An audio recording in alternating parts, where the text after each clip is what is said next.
Welcome back. If you've just joined us, you're watching Channels Television, celebrating 21 years of professional broadcasting. This is the news at 10. A reminder of our major stories now. Court of Appeal affirms Ayitayo Jegede as People's Democratic Party's legitimate candidate in Ondo State governorship polls. Sacks Ali Modu Sheriff's faction in the state. Senators criticize medium-term expenditure framework and fiscal policy. Lawmakers describe documents as fraudulent. And former President Obasanjo asked federal government to ensure the anti-corruption fight extends to the National Assembly. And South Africa's President Jacob Zuma denies any wrongdoing after being implicated in an anti-corruption watchdog probe.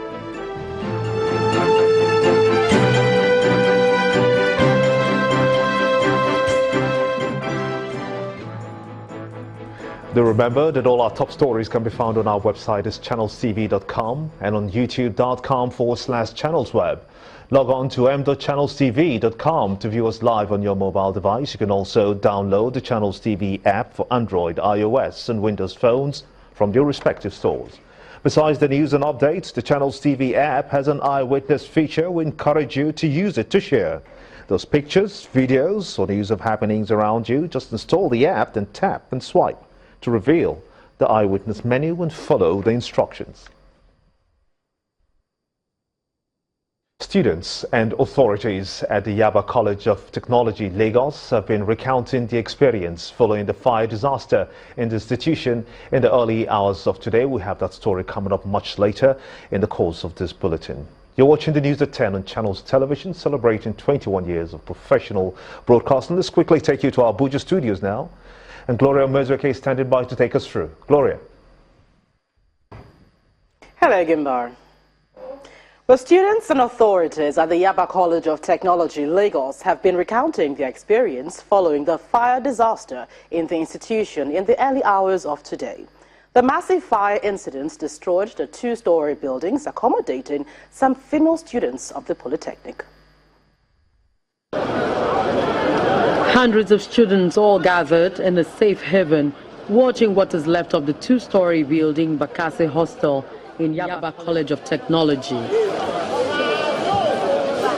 Each story, with 25 rooms engulfed in a fire, has left nothing to be salvaged.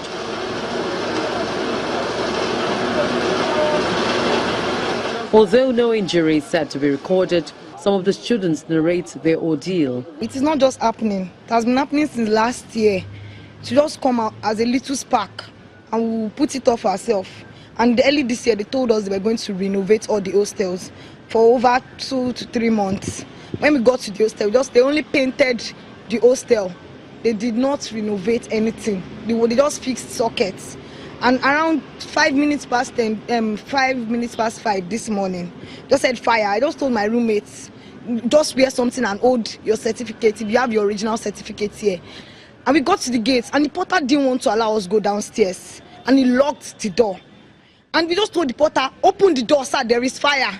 That was when the porters ran out and boys from Complex Hostel came in. The porters practically didn't do anything. Of course, there was panic everywhere and students were afraid. So what we just did literally as first aid members was to salvage the condition, take people that were panicking. We tried to reassure them, and those with cuts and wounds, we treated them, gave them first aid, and I think the situation was under control. Quenching the raging fire was initially delayed, according to the public relations officer of the institution, Mr. Charles Oni.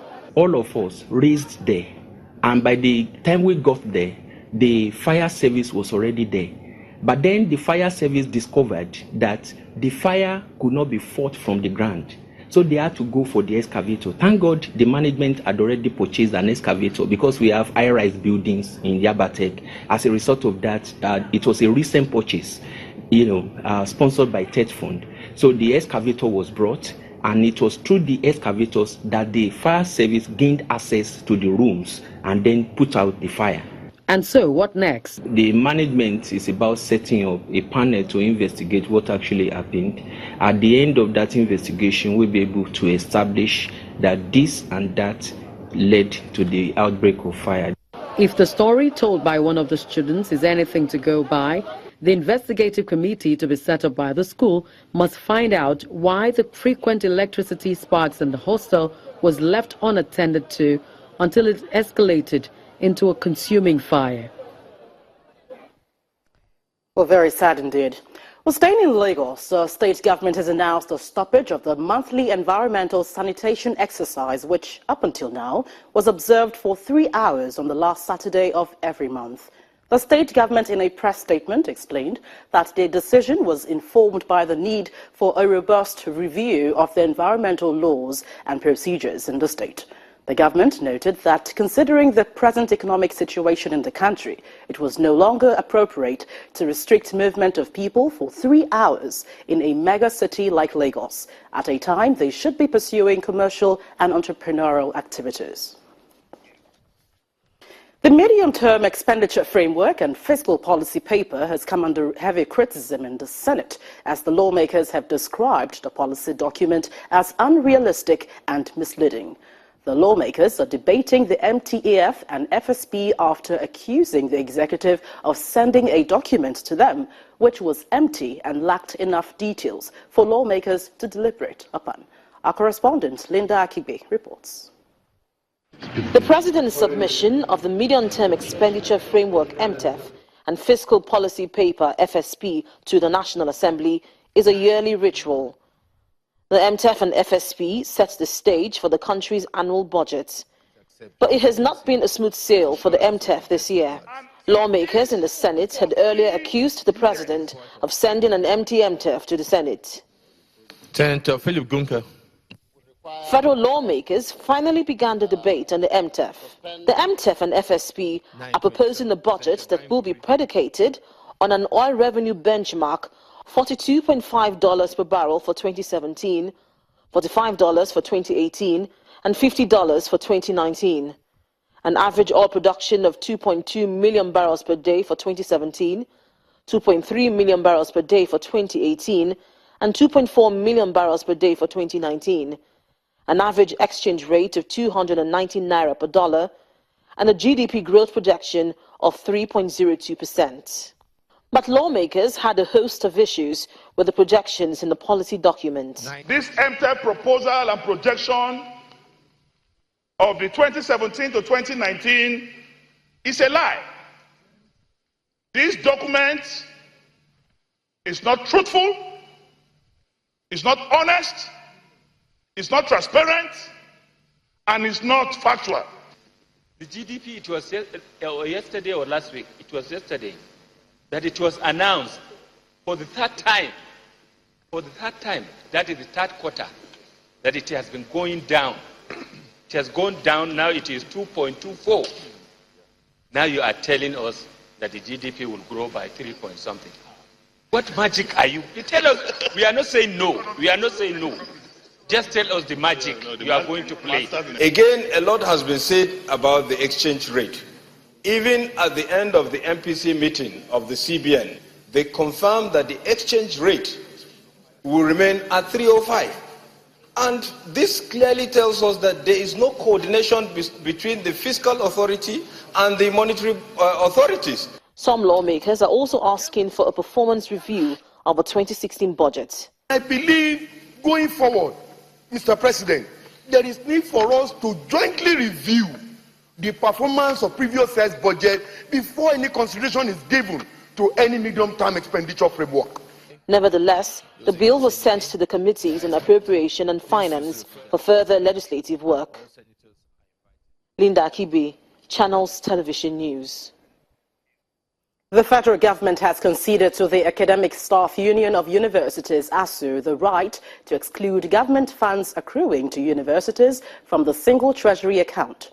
This is one of the 8 demands by the union, out of which 7 have been trashed out, according to the Minister of Labour and Productivity, Dr. Chris Ngige. Our correspondent, Chukuma Onwekwusi, reports. 2 major issues were up for discussion at the Federal Executive Council meeting presided over by the Vice President, Professor Yemi Osinbajo.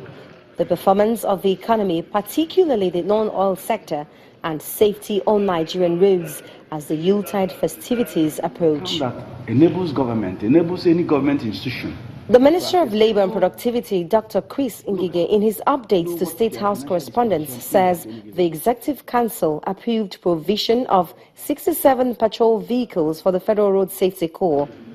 He says the vehicles, at the cost of 464 million naira, will be acquired from Innocent Motors Nigeria Limited and the Peugeot Automobile Assembling Plant in Kaduna State. The Council approved that 40 vehicles be added to their fleet, 40 double carrier vehicles, which we call pickups, will be added to their fleet, and another 27 swift-moving cars, 3 Peugeot 310 to be added to their fleet too.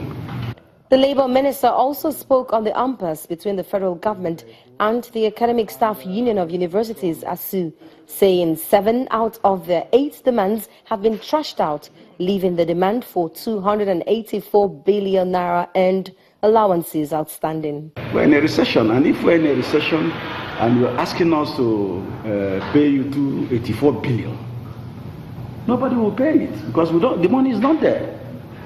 So they agreed, and the National Assembly also agreed, and something was worked out, and government offered them some amount pending when we finish auditing of the first tranche of money that have been given to them.